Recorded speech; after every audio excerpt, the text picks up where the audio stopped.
നമ്മൾ അലൈൻമെൻറ്റ്, അതായത് belt alignment എങ്ങനെയാണ് മെയിൻറ്റെയിൻ ചെയ്യേണ്ടത് അല്ലെങ്കിൽ ഫസ്റ്റ് സെറ്റ് ചെയ്യേണ്ടത് എന്നുള്ളതാണ് നമ്മൾ ഫസ്റ്റ് ചെയ്യേണ്ടത്. അത് ഹബിന് ഫിറ്റ് ചെയ്തതിന് ശേഷം റിയർ സ്പ്രോക്കറ്റ് സ്വിങ് ആമിൽ മൗണ്ട് ചെയ്യണം. അതിനുശേഷം ബെൽറ്റ് വളരെ ലൂസായിരിക്കും. അപ്പോൾ നമ്മൾക്ക് എത്രയാണോ ടെൻഷൻ കമ്പനി സ്പെസിഫൈ ചെയ്തിട്ടുള്ള ബെൽറ്റ് ടെൻഷൻ തന്നെ 2 മുതൽ 3 സെൻറ്റിമീറ്റർ വരെ. അപ്പോൾ അത് വരയ്ക്കും ഈ സ്ലൈഡർ ആ പൊസിഷനിലേക്ക് ടൈറ്റ് ചെയ്തിട്ട് ആ ഒരു പൊസിഷനിലേക്ക് റീച്ച് ചെയ്യണം. ആ ടെൻഷൻ നമ്മൾ റിക്വയർഡ് ടെൻഷൻ ആവുന്നത് വരെ സ്ലൈഡർ ടൈറ്റ് ചെയ്യണം. അതിന് ശേഷം റിയർ വീൽ മൗണ്ട് ചെയ്യുക.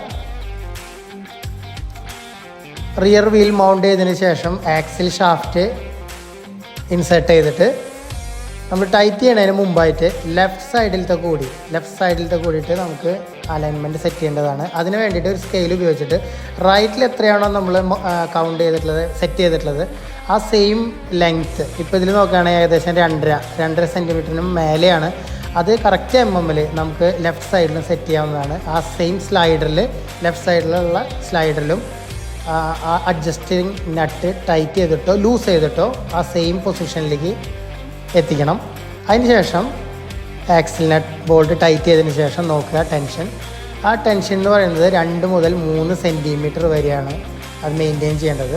അത് ഈവൻ എവിടെ പോവുകയാണെങ്കിലും നിങ്ങൾ ബെൽറ്റ് കുറേ നാൾ കഴിഞ്ഞിട്ട് ലൂസായി കഴിഞ്ഞാലും ടെസ്റ്റ് ചെയ്യുമ്പോൾ ഈ ഒരു പ്രൊസീജിയറിൽ കൂടെയാണ് നമ്മൾ ബെൽറ്റിൻ്റെ ടെൻഷൻ നോക്കേണ്ടത്. 2 മുതൽ 3 സെൻറ്റിമീറ്റർ എന്ന് പറയുന്ന ആ ഒരു അളവിൽ. അത് കഴിഞ്ഞിട്ട് ഈ അലൈൻമെൻറ്റ് ലെഫ്റ്റും റൈറ്റും ഒരേപോലെ കീപ്പ് ചെയ്തതിന് ശേഷം നമ്മൾ ബെൽറ്റിൻ്റെ ടെൻഷൻ അഗെയിൻ 2 മുതൽ 3 സെൻറ്റിമീറ്റർ വരെ എന്നുള്ളതൊന്ന് മേക്ക് ഷുവർ ചെയ്യുക.